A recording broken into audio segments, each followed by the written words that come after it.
Last 1 இயரா நான் ஒரு 2 கேக் ஆர்டர் மட்டும் எடுக்கிறதில்ல. ஒண்ணு ரெட் வெல்வெட் கேக், இன்னொன்னு பார்த்தீங்கன்னா, ரெயின்போ கேக். இது 2யுமே வந்து பண்ண வேணாம். நான் கலர் வந்து ரொம்ப யூஸ் பண்ற மாரி இருக்கு. நான் அந்த ஆர்டர் எதுவுமே எடுக்க மாட்டேன். ஆர்டர் குடுத்தாலும் வேற கேக் வாங்கிக்கிறீங்களா? அது போல தான் வந்து கேட்பேன்.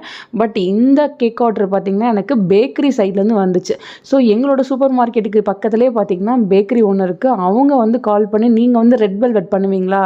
கஸ்டமர் ஒருத்தர் கேட்குறாரு. அந்த கேக் தான் வேணும்னு சொல்றாரு. நீங்க வந்து பண்ணி குடுங்க. ஒரு 1 கேஜில வந்து ஈவினிங் பண்ணி குடுங்க." அப்படின்னு கேட்டிருந்தாங்க. பட் அவங்க கேட்கும்போது நோ சொல்ல முடியல. சரி ஓகே நான் பண்ணித்தரேன் அப்படின்னு ரொம்ப நாளுக்கு அப்புறம் நான் வந்து ரெட் வெல்வெட் கேக் வந்து பண்ணி கொடுத்துருந்தேன். அதுக்கப்புறம் பார்த்தீங்கன்னா, நான் ஸ்டேட்டஸில் வச்சதை பார்த்து என்னோட கஸ்டமர் வந்து எனக்கும் ரெட் வெல்வெட் கேக் வந்து பண்ணி கொடுங்க. எங்கள் அம்மாவுக்கு பர்த்டே அப்படின்னு சொன்னாங்க. அவங்க லாஸ்ட் டைமே வந்து என்கிட்ட ரெயின்போ கேக் கேட்டாங்க. அப்போவே வந்து நான் பண்ணி கொடுக்கல. கலர் ரொம்ப இருக்கும் பரவாயில்லையான்னு கேட்டாலும் அதனால் ஒன்றும் ப்ராப்ளம் இல்லை. ஒரு நாள் தானே சாப்பிட போகிறோம் அப்படின்னு சொல்லிட்டு நீங்கள் ரெட் வெல்வெட்டே பண்ணிவிடுங்க அப்படின்ட்டாங்க. அவங்களுக்கு சிம்பிளாக இது போல் வந்து பண்ணி கொடுத்துருந்தேன். அவங்க இந்த டிசைன் தான் சென்ட் பண்ணியிருந்தாங்க. சேம் அதே டிசைனில் ரெட் வெல்வெட் கேக் வந்து பண்ணி கொடுத்துட்டேன்.